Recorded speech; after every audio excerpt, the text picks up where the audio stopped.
I am pro-choice. I believe in Roe versus Wade, and I come to that conclusion not because I'm pro-abortion, but because ultimately I don't think women make these decisions casually. My position has been consistently in my voting record pro-life, and I continue to maintain that position and voting record.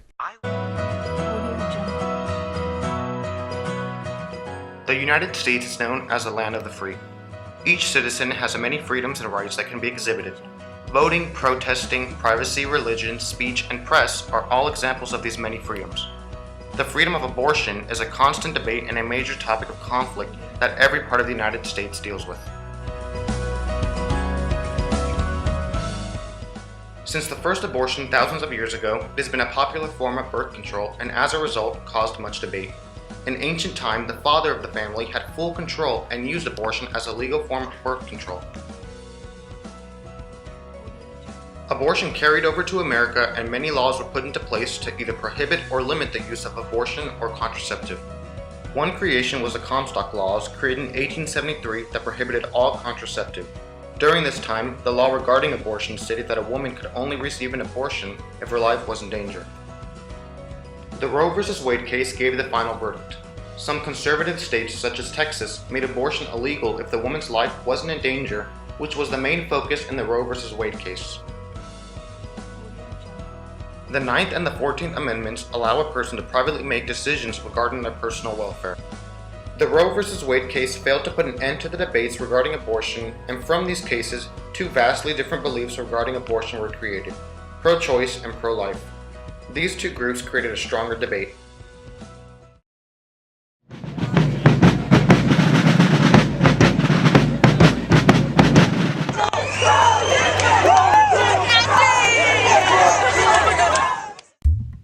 No matter what state you are in the country, you will find pro-life and pro-choice protesters on the streets and on Capitol grounds.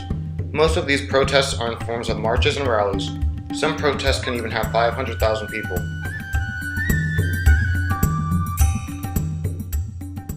The 2013 Texas Rally for Life started with the march to the Capitol steps.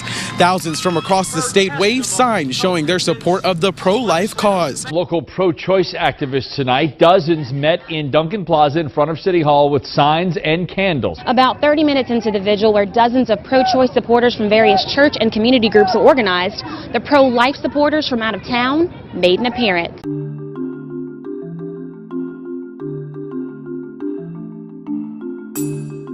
I am Carol Tobias, President of the National Right to Life Committee.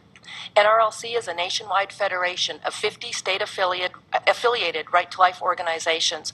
We are the nation's oldest and largest pro-life organization.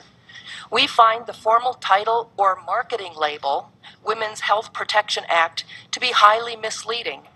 The bill is really about just one thing: stripping away from elected lawmakers the ability to provide even the most minimal protections for unborn children.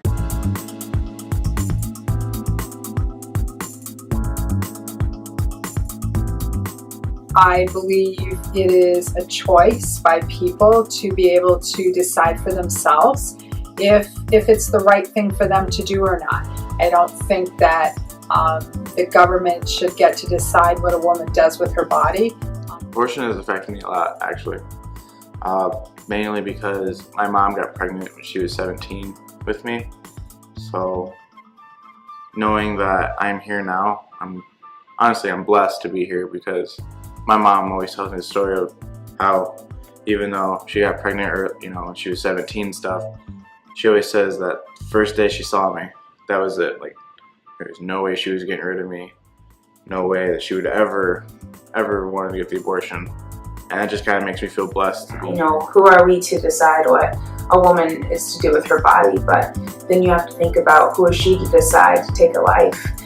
A lot of arguments say that, they don't have a conscience yet and that they're not thinking. But who are we to decide their destiny? What if we're killing the next president? And it's just that what if. It has been stated by scientists that life begins at conception, and within just 22 days there is a heartbeat. It seems as though the U.S. society is uneducated about the truth about abortion.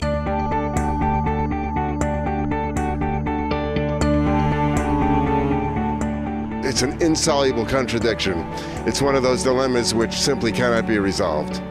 That is to say, there are moral arguments on both sides of the story. We have to help young women who are experiencing a crisis pregnancy, and we also have to do whatever we can to let them know that if they don't want the child, if they'll bring them into life, that we'll do everything we can to help with adoption.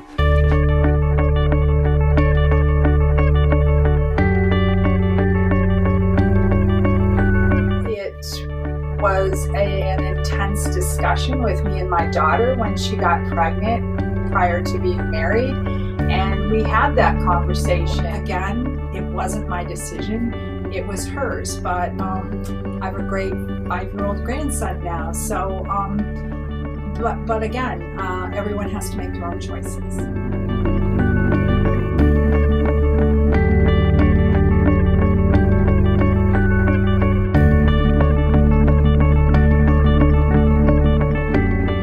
The second there's like the possibility that a baby can be born, like the second sperm makes it to the egg, I feel like you should definitely just let nature take its course and have a baby. And then there's the people who argue like, well, if you're raped by a man and now I'm gonna have to live with that thought that, oh my god, every day that I see this child, I'm gonna see the man that raped me, and I shouldn't have to live with that.